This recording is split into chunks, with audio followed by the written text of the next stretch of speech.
আসসালামু আলাইকুম রহমতুল্লাহি আবরাকাতু। প্রিয় ভাই ও বন্ধুগণ, যারা আমাদের সাথে রয়েছেন দূরে অথবা কাছে, দেশে অথবা প্রবাসী, আপনাদের সকলকে জানাই আন্তরিক মোবারকবাদ ও শুভেচ্ছা।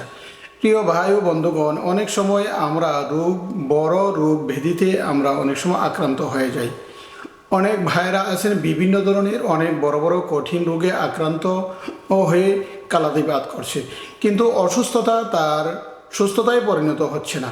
এজন্য আল্লাহ পাকের কাছে বারবার দোয়া করা উচিত যে আল্লাহ, আমার অসুস্থতার নিয়ামতকে আপনি সুস্থতার নিয়ামত দিয়ে পরিবর্তন করে দেন। এভাবে যদি কোনো ব্যক্তি আল্লাহ পাকের কাছে ধৈর্য ধারণ করে দোয়া করে যে আল্লাহ, অসুস্থতার নিয়ামতকে আপনি সুস্থতার নিয়ামত দিয়ে পাল্টাইয়া দেন, আল্লাহ পাক রব্বুল আলামিন হতে পারে তার এই অসুস্থতার নিয়ামতকে সুস্থতার নিয়ামত দিয়ে পরিবর্তন করে দিতে পারেন। প্রিয় ভাই ও বন্ধুগণ, তারপরেও আমরা হাদিস শরীফ থেকে একটু জানবো যে রাসূলুল্লাহ সাল্লাল্লাহু আলাইহি ওয়াসাল্লাম বড় কোনো মহামারী অথবা রোগ ব্যাধিতে পড়লে রাসূলুল্লাহ সাল্লাল্লাহু আলাইহি ওয়াসাল্লাম কি দোয়া পাঠ করতেন, কি আমল করতেন। প্রিয় ভাই ও বন্ধুগণ, হযরত আনাস রাদিয়াল্লাহু তাআলা আনহু থেকে বর্ণিত, তিনি বলেন রাসূলুল্লাহ সাল্লাল্লাহু আলাইহি ওয়াসাল্লাম রোগ ব্যাধি থেকে, অসুস্থতা থেকে বাঁচার জন্য আল্লাহ রাসূল সাল্লাল্লাহু আলাইহি ওয়াসাল্লাম বেশি বেশি এই দোয়াটি পাঠ করতেন। দোয়াটি হলো এই, আল্লাহুম্মা ইন্নী আউযু বিকা মিনাল বারসি ওয়াল জুনুনি ওয়াল জুযামি ওয়া মিন সাইয়্যিল আসকাম। প্রিয় ভাই ও বন্ধুগণ, এই দোয়াটি বেশি বেশি পাঠ করলে আল্লাহ তাআলা বড় ধরনের রোগ ব্যাধি থেকে আল্লাহ তাআলা হেফাজত করবেন। এই দোয়ার মাঝে বলা হয়েছে, হে আল্লাহ, আমি আপনার কাছে আশ্রয় চাই শ্বেত, উন্মাদনা, কুষ্ঠ এবং সব ধরনের দুরারোগ্য থেকে আমি আপনার কাছে আশ্রয় চাই।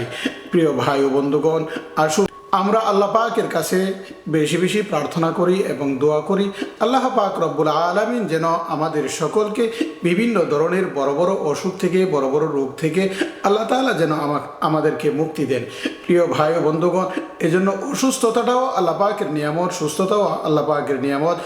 অসুস্থতা এবং সুস্থতার মাঝে যেন আল্লাহ তাআলা আমাদেরকে বরাবর করে দেন।